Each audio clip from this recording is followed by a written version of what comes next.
അമ്മയുള്ള കാലം എനിക്ക് മരിക്കാൻ പേടിയാണ്. അമ്മയുടെ കാലം കഴിഞ്ഞാൽ ജീവിക്കാനും. ജീവിതത്തിൽ ശൂന്യത എന്താണെന്ന് അനുഭവിച്ചറിയണമെങ്കിൽ അമ്മയില്ലാത്ത വീട്ടിലേക്ക് കയറി ചെല്ലണം.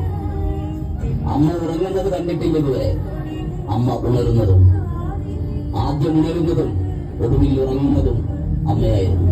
ഒരുപക്ഷെ ദൈവത്തിന് എല്ലായിടത്തും എല്ലായ്പ്പോഴും ഓടിയെത്താൻ കഴിയാത്തതുകൊണ്ടായിരിക്കും അമ്മയെ സൃഷ്ടിച്ചത്.